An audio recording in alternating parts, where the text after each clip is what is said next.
เฮ้ยคือว่าปัตยานแทนบ้าจะได้คนที่มันตายมาให้จัง ห ไหน ลายคนเลยได้นี่ ให้จังไหนหล่ะนะบ้ามีวิธีแก้บ่ เจ้าข่อยมีวิธีจะได้ป่ะ ให้จังไหนละบ้า แต่เจ้าต้องเฮ็ดตามขั้นตอนทุกอย่างเด้ ให้จังไหนเร็วๆบอกข่อยแม่ข่อยอยากข่อยตาย เจ้าต้องไปเอาเข่าบางเก่า แพ้วเข่า แม่นแต่ว่า เขาจังไหนล่ะนะบ้า ต้องเป็นผู้ชายแล้วเข่าคือข่อยยังซี่นี่เอาเข่านี่ ผู้ใดจะเอาเขาให้ข่อย ของผู้ พวก ชาย เขา เด้ ก็บ่อยู่พวกข่อยก็บ่อยู่ไผแล้วจะเอาเขา มาเดี๋ยวข่อยจะพาไปเอาเข่า เจ้าบ่นะบ้า แม่ โอ้ยข่อยนี่เร็วๆข่อยอยากข่อยตายเร็วๆเอานะบ้าโอ้ยโอ้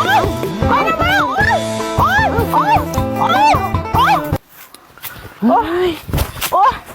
โอ้ยนะบ้า ไปไหนล่ะ เดี๋ยว ฮะ มันเข้าบ้านแห่บ้านนะบ้า โอ้ย เข้าอีกก้อนนะบ้าเข้าอีกก้อนข่อยอยากข่อยตายนะบ้าเร็ว อ้าวโอ้พ่อป้าเอาเข่าอีกว่ะโอ้ยขับพูด โอ้ยนะบ้า ได้ป่ะ มันเหมือนแห่บ้านนะบ้าข่อยสิมาตาย โอ้ยบอก อีสานนะบ้า ข่อยนี่จะไปก่อนข่อยเบิดแล้วโอ้ยมันเบิดแล้วล่ะ ข่อย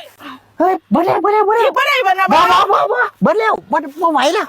ข่อยเบิดแล้วโอ้ยคือมาปวดแห้งแท้เนาะปากกูนี่โอ้ยยานแล้วยอมแล้วล่ะ